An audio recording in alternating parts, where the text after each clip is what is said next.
नमस्कार दर्शकों, आपके साथ एक बार फिर से हाजिर हूं मैं विवेक शर्मा और आप देख रहे हैं उत्तर बंगाल एवं सिक्किम का 24/7 television news channel SK live. अब बढ़ते आज की प्रमुख खबरों पर विस्तार से। लॉकडाउन में मिली ढील का लोगों ने अब नाजायज फायदा उठाना शुरू कर दिया है।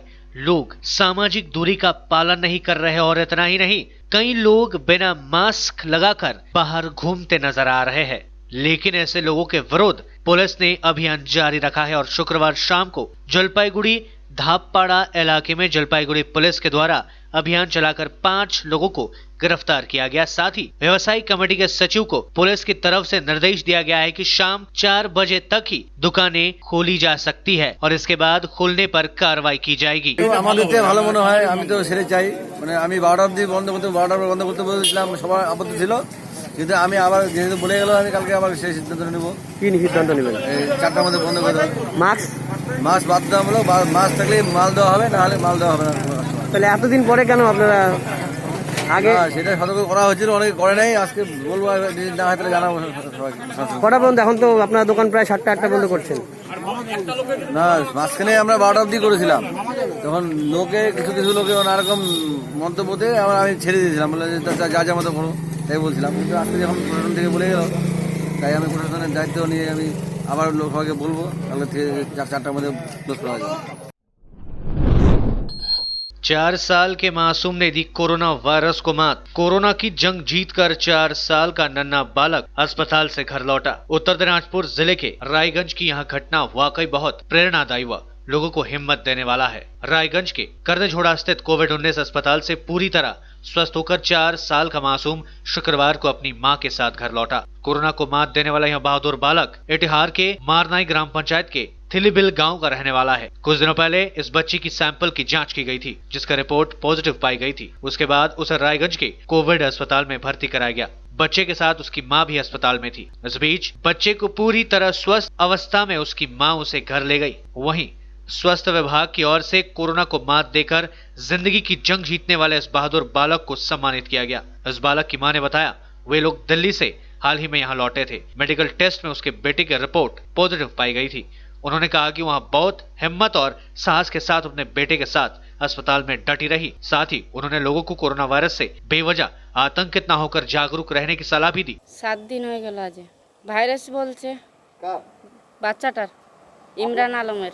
না অত আতঙ্ক কি আছে, বাচ্চাটার আমার কোনো অসুবিধা তখন ছিল না, বাড়িতে এরকম কোনো প্রবলেম ছিল না, আমরা ভয় কিসে পাবো। দিল্লি থেকে হরিয়ানা, সেখান থেকে এসে প্রথমে তো হরিরামপুরে গেছিলাম, চিতাপুকুর গ্রাম না, তো আমরা এই পাশে চলে এসেছি, তো ওরা বলছে যে ইটাহারে করতে হবে, হরিরামপুরে হবে না। তখন বাড়িতে গিয়ে তখন বলছে যে ইটাহারে যাও। ইটাহারে গুটলু মোড়ে এসেছিলাম, তখন ওখানে লালা টেস্ট করেছিলাম, ওখান থেকে বাড়ি পাঠিয়ে দিয়েছিল, বলেছিল যে তোমরা বাড়িতে থাকো 14 दिन।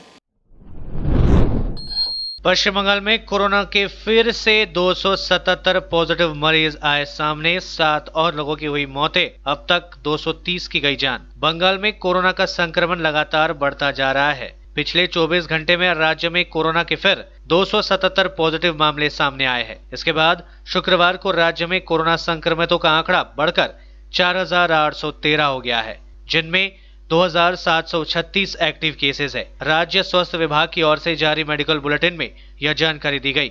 इसके अनुसार पिछले 24 घंटे में कोरोना से राज्य में 7 लोगों की मौतें भी हुई है। इसके बाद मरने वालों का आंकड़ा बढ़कर 230 पहुंच गया है।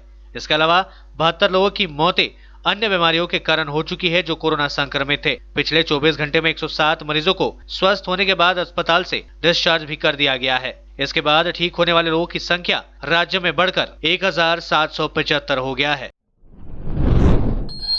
देश में कोरोना से 5000 के करीब पहुंचा मौतों का आंकड़ा। 1.73 लाख से ज्यादा लोग हो चुके हैं संक्रमित। देश में कोरोना वायरस के मामले तेजी से बढ़ते जा रहे हैं। देश में कोरोना वायरस के कारण मौत का आंकड़ा 5000 के पास पहुंच गया है। स्वास्थ्य मंत्रालय के ताजा आंकड़ों के मुताबिक देश में कोरोना से अब तक 4971 लोगों की मौतें हो चुकी है। ताजा आंकड़ों के मुताबिक देश में अब तक कुल 1,73,763 मामले सामने आ चुके हैं। स्वास्थ्य मंत्रालय के आंकड़ों के मुताबिक देश में फिलहाल 86,422 एक्टिव केसेस है। वहीं 82,370 लोग ठीक हो चुके हैं।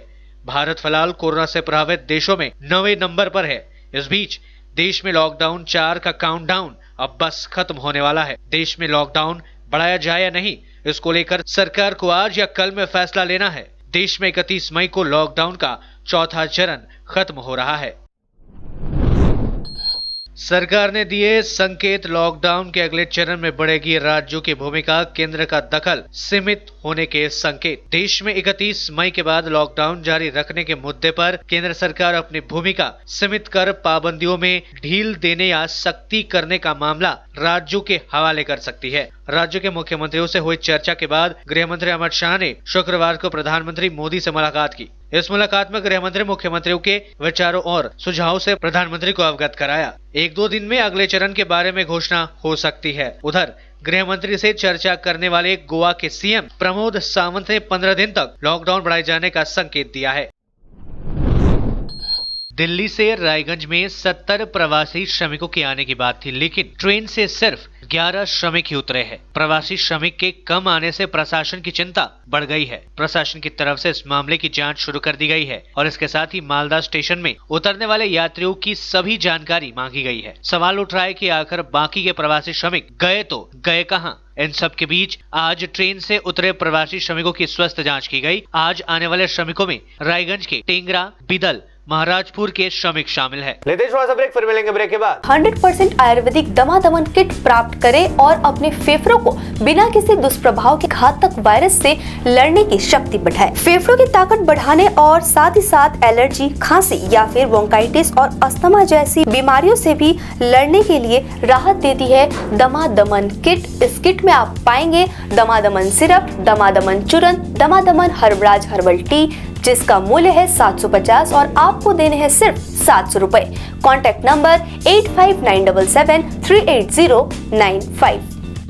आपके विजुअल एडवर्टीजमेंट के लिए एसके लाइव ही बेस्ट ऑप्शन है। एसके लाइव का इस क्षेत्र में 24 घंटा टेलीविजन, एंड्रॉइड ऐप और वेबसाइट पर प्रसारण होता है। सोशल मीडिया पर भी हम उपलब्ध हैं। हमारी व्यूवरशिप 9 लाख से अधिक है। सिक्किम, हैथवे और NXT डिजिटल पर, दार्जिलिंग और कालिम्पोंग में दोनों हैथवे और CCN सेटअप बॉक्स पर, क्लामपुर से लेके मैनागुड़ी हैथवे पर, सिटी केबल पर सिलीगुड़ी और आसपास, नक्सलबाड़ी से पानी टंकी तक NXT डिजिटल में। तो सोचिए नहीं, कॉल करें 7908554308। ब्रेक के बाद आपका फिर से स्वागत है। बढ़ते हैं खबरों की तरफ। कोरोना वायरस के संकट के बीच सरकार के द्वारा देश में लॉकडाउन की घोषणा की गई है एवं सामाजिक कार्यक्रमों पर भी पाबंदी लगाई गई है। इस बीच सिलीगुड़ी मेट्रोपॉलिटन पुलिस के द्वारा रक्तदान शिविर का आयोजन किया गया था। रक्तदान शिविर का आयोजन सोशल डिस्टेंसिंग का पूरी तरह से पालन करते हुए किया गया। काफी संख्या में लोगों ने इस रक्तदान शिविर में हिस्सा लिया।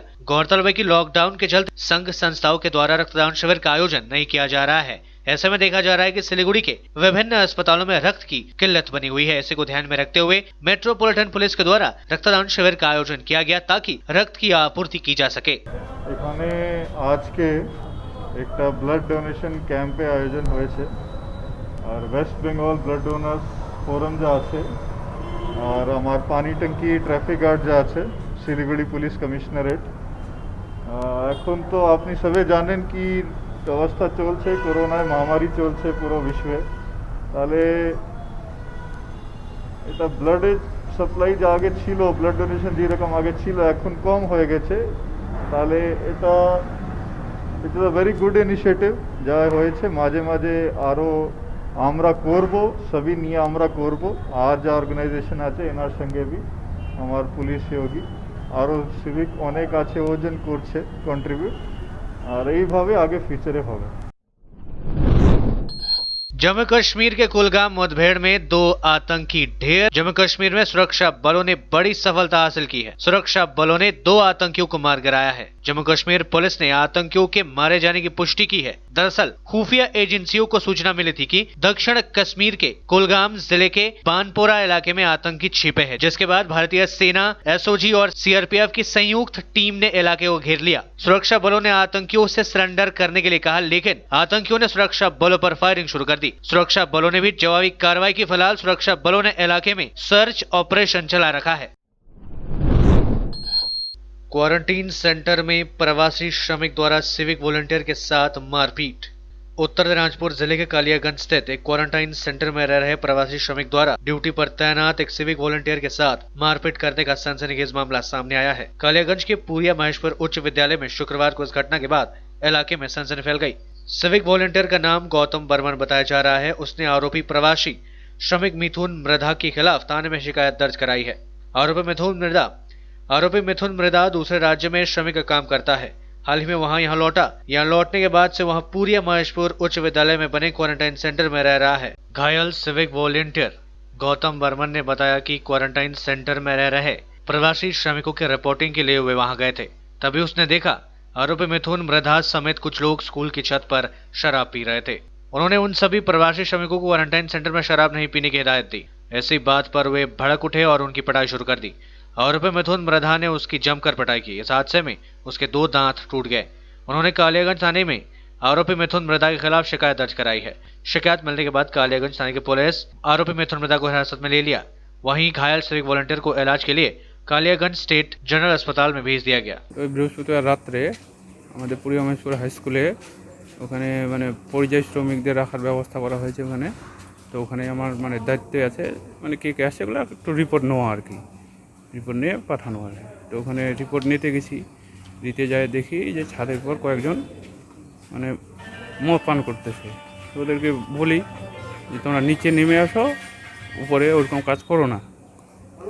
তো ওই কথাটা বলে আমি একজনের নাম ঠিকানা লিখতেছি, হুট করে একজন আসে আমার মুখের মধ্যে একটা ব্রেঞ্চের খুঁটি নিয়ে মারে দেয় এবং সেখানেই আমি রক্তাক্ত অবস্থায় পড়ে যাই, একদম অজ্ঞান হয়ে পড়ি। আমার মুখের মধ্যে আর হচ্ছে পায়ে।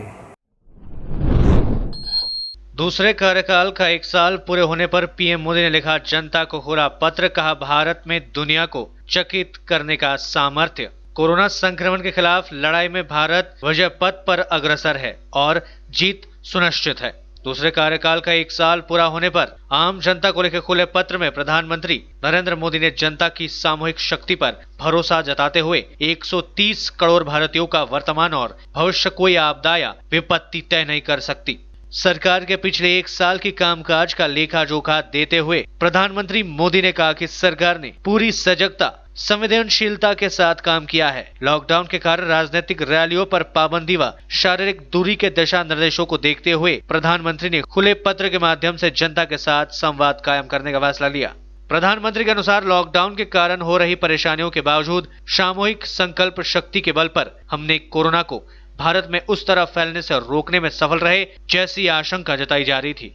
उन्होंने कहा कि कोरोना के खिलाफ लड़ाई में विजय पथ पर अग्रसर है सुनिश्चित है। इसके लिए आम लोगों को कोरोना से बचने के लिए जारी दिशा निर्देशों का पालन करने की जरूरत बताते हुए उन्होंने कहा कि हमारे एक हाथ में कर्म और कर्तव्य है तो दूसरे हाथ में सफलता सुनिश्चित है। जीएमबी का आतंकी गिरफ्तार। पश्चिम बंगाल के मुर्शिदाबाद जिले के एक ठिकाने से शुक्रवार तड़के जमात उल मुजाहिदीन बांग्लादेश के एक शीर्ष आतंकवादी को गिरफ्तार कर लिया गया। यहां 2018 में बोधगया विस्फोट मामले में कथित तौर पर शामिल था। एक अधिकारी ने बताया कि कोलकाता पुलिस के विशेष कार्यबल एसटीएफ इकाई ने मुर्शिदाबाद जिला पुलिस और सूती कस्बे के स्थानीय अधिकारियों के साथ मिलकर अब्दुल करीम उर्फ बोरो करीम को गिरफ्तार कर लिया। यह देश के जीएमबी के शीर्ष सदस्यों में से एक है। अधिकारी ने बताया इसने बांग्लादेशियों के आतंकवादियों को शरण दी थी जो सीधे तौर पर बोधगया विस्फोट में शामिल थे। इसे मुर्शिदाबाद जिले के सूती पुलिस थाना क्षेत्र से गिरफ्तार कर लिया गया।